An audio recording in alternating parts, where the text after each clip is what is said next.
तो शुरू करते हैं हम लोग क्लास 11 केमिस्ट्री लेसन नंबर 4।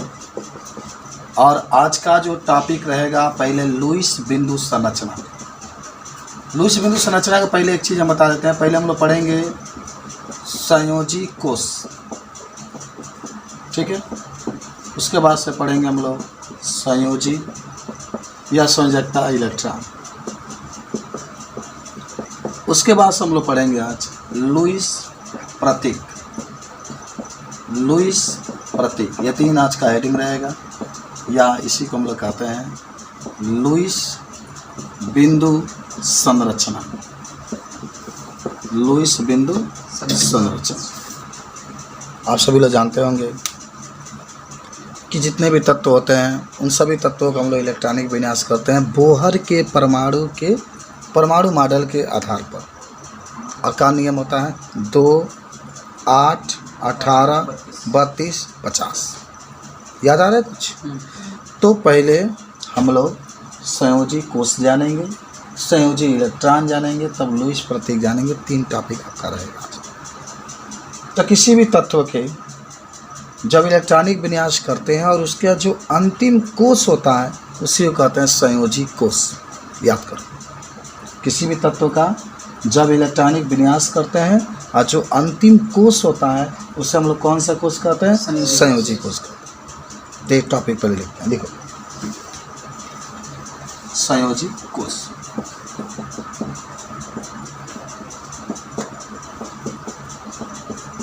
देखो ना, किसी तत्व के जब इलेक्ट्रॉनिक विन्यास करते हैं, जब इलेक्ट्रॉनिक विन्यास करते हैं तो अंतिम कोष को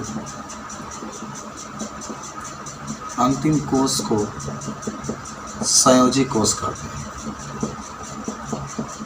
अंतिम कोष को संयोजी कोष कहते हैं। अच्छा से आपको याद होगा, किसी तत्व का जब इलेक्ट्रॉनिक विन्यास करते हैं तो जो अंतिम कोष होता है उस अंतिम कोष को क्या कहते हैं? संयोजी कोष। जरा देखो, हम आपको बताते हैं उदाहरण में। मान लीजिएगा कि आपको पहले हम बता देते हैं, सोडियम 11 का नाम आप सुने होंगे, तो 2, 8, 1। तो अंतिम वाला जो देखो, ये पहला कोष, ये दूसरा, ये तीसरा, इसको अंतिम मान लो, इसी को हम लोग कहते हैं संयोजी कोष। क्या कहेंगे? संयोजी कोष। कुछ बातें और मैं आपको बताना चाहता हूँ यहाँ पर। बोहर का पहले परमाणु मॉडल, बोहर का परमाणु मॉडल, ठीक है। तनी और इधर आ जाओ, दिखाई सही देगा। आप याद होगा 2, 8, 18, 32, 50 होता है। हर एक तत्व का इलेक्ट्रॉनिक विन्यास इसी से करके आप इलेक्ट्रॉनों को भरते हैं, ठीक है। मान लो पहला में 2 आपने भर दिया, दूसरा में 8 भर दिया, तो 10 हो गया, तो अंतिम नहीं बचेगा। तो अंतिम को उसको हम लोग क्या कहते हैं? इसी तरह से आप मैग्नीशियम भी ले सकते हैं। मैग्नीशियम 12 होता है, तो 2, 8 का लिख सकते हैं 2। तो इसका जो संयोजी कोष होगा, 2 का होगा, अंतिम वाला होगा, यानी 2 वाला जो हिस्सा है वो आप लिख सकते हैं। तो इस तरीके से आप इसको सिंपल तरीके से बता सकते हैं, कोई दिक्कत है इसमें? तो ही आज का जो टॉपिक था संयोजी कोष के बारे में हम लोगों ने पढ़ा, देखा, इसको बता सकते हैं। अब आते हैं हम लोग, देखो संयोजी इलेक्ट्रॉन। जैसे आपने कहा कि किसी तत्व के अंतिम जो कोष होते हैं उसको संयोजी कोष कहते हैं, तो इसी तरीके से संयोजी इलेक्ट्रॉन भी होता है। किसी तत्व के या किसी परमाणु के जो अंतिम इलेक्ट्रॉन होता है या अंतिम कोष में जितने इलेक्ट्रॉन उपस्थित होता है उसी को हम लोग कहते हैं संयोजी इलेक्ट्रॉन। किसी तत्व के अंतिम कोष में जितना इलेक्ट्रॉन उपस्थित होता है उसे हम लोग क्या कहते हैं? संयोजी इलेक्ट्रॉन। क्या कहते हैं? संयोजी इलेक्ट्रॉन। तो किसी तत्व के अंतिम कोश में जितना इलेक्ट्रॉन उपस्थित होता है उसे संयोजी इलेक्ट्रॉन लिखो। बड़ी मन से 10 वाला बायोलॉजी पढ़ रहे थे। संयोजी इलेक्ट्रॉन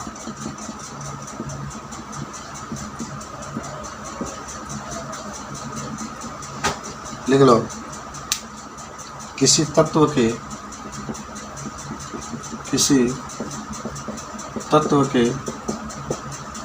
अंतिम कोश में उपस्थित इलेक्ट्रॉनों की संख्या को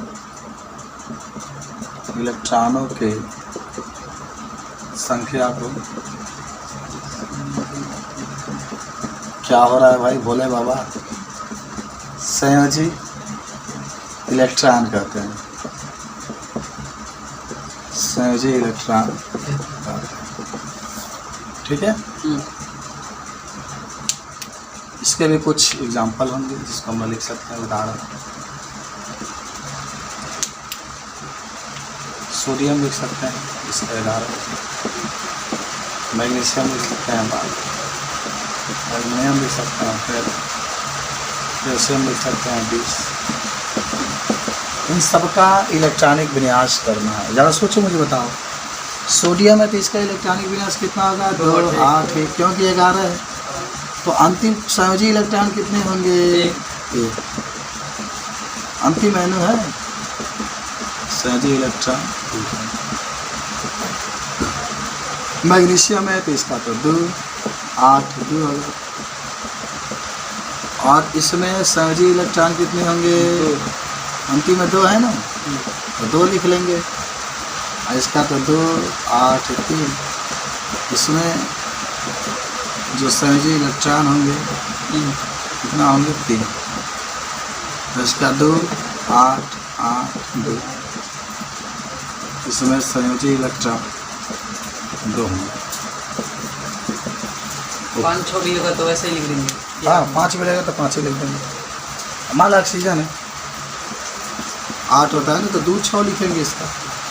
और संयोजी इलेक्ट्रॉन कितना हो जाएगा? 6 होगा।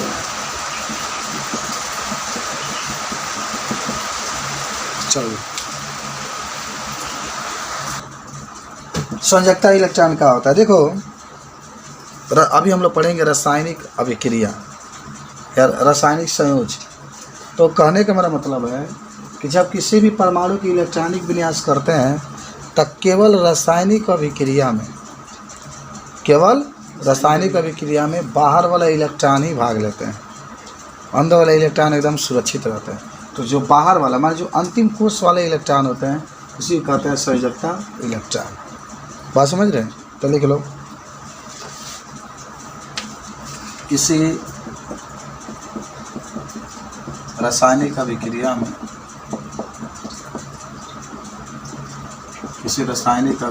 में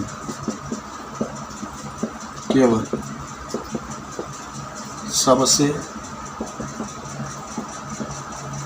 बाहर वाले इलेक्ट्रॉन ही भाग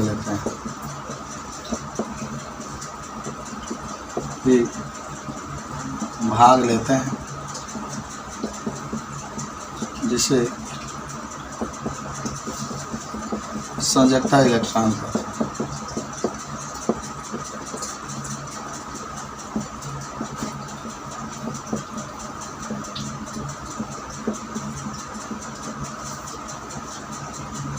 इसके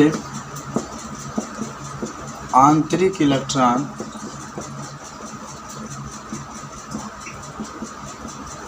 भाग नहीं लेते।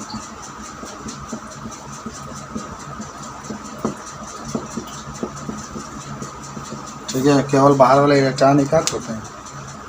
भाग लेते हैं। इसके थोड़ा समझ सकते हैं, जैसे सोडियम वाला भी लिखेंगे आप। उदाहरण में ज़रा सोचिए, अन्य लिखते हैं तो 11 होता है, तो 2 8 1। तो इसका संयोजकता इलेक्ट्रॉन कितना हो जाएगा? 1। संयोजकता इलेक्ट्रॉन जो हो जाएगा 2 8 1 है, अंतिम में 1 है, तो इसलिए संयुक्ता इलेक्ट्रॉन दे दिया। सिंपल सी बात। ये सब मुझवानी याद हो गया होगा, कोई दिक्कत नहीं है। संयुक्ता इलेक्ट्रॉन का मतलब होता है केवल बाहर वाला इलेक्ट्रॉन ही भाग लेता है, अंदर वाला इलेक्ट्रॉन भाग नहीं लेता, इसलिए इसको संयुक्ता इलेक्ट्रॉन कहते हैं। याद करो सब लोग। याद हुआ? अब लिखते हैं लुईस प्रतीक, पर इसके बारे में थोड़ा समझाना है मुझे। लुईस प्रतीक ये आज का अंतिम टॉपिक है। लुईस प्रतीक सुनो। अमेरिका के एक प्रसिद्ध वैज्ञानिक, ये अमेरिका के वैज्ञानिक थे लुईस।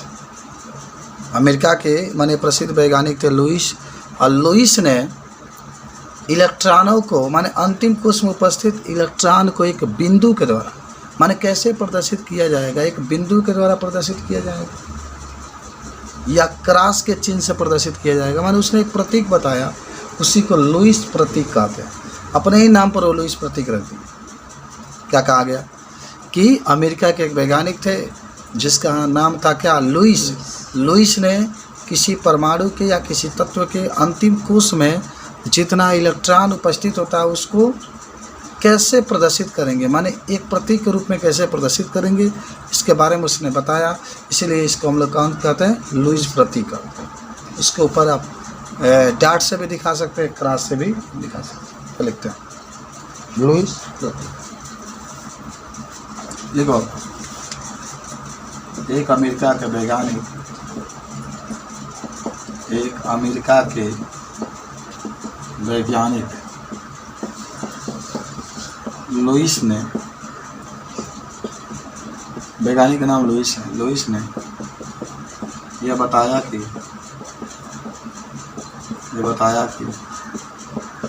किसी तत्व के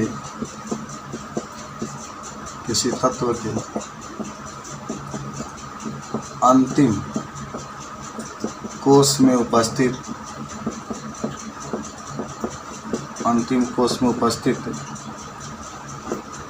इलेक्ट्रॉनों को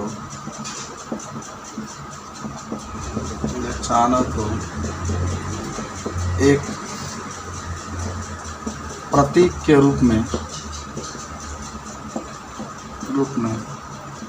तत्व या परमाणु के ऊपर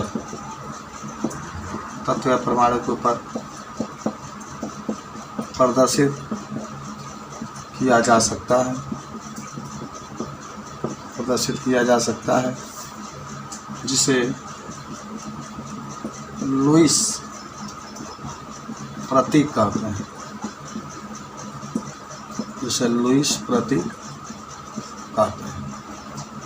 बहुत सिंपल सी चीज़ आपकी है। कोई भी परमाणु होगा या तत्व होगा, उसके अंतिम कोश में जितने इलेक्ट्रॉन होंगे उसे हम एक प्रतीक के रूप में प्रदर्शित करेंगे, जिसे लुईस प्रतीक कहते हैं। ठीक है, जिससे उदाहरण में सुनो। उदाहरण में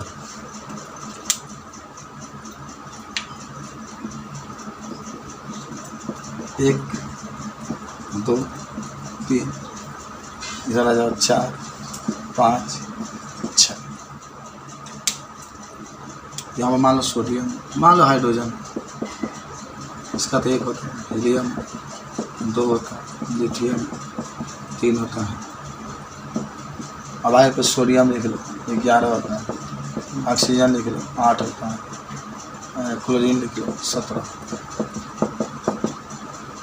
हम जितने भी तत्व लिखे हैं, इस तत्व को हम लोग को लुईस प्रतीक के रूप में दिखाना है। कहा जाता है कि निम्नलिखित तत्वों को लुईस बिंदु संरचना के रूप में प्रदर्शित किया।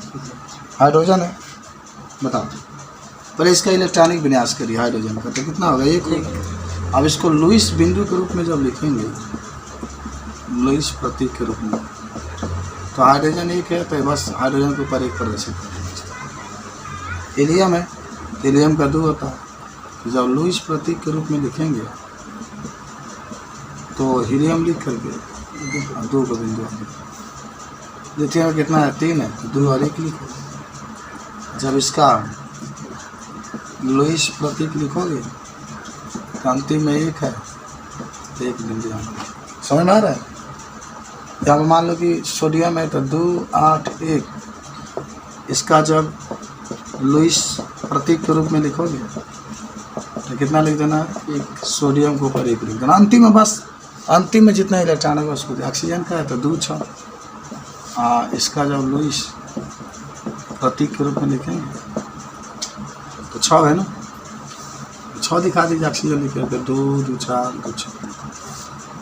क्लोरीन है 17 है तो 2 8 7, इसका जब आप लुईस प्रतीक लिखेंगे तो क्लोरीन लिख देंगे तो 2 4 2 6 1 7 नोट कर दो।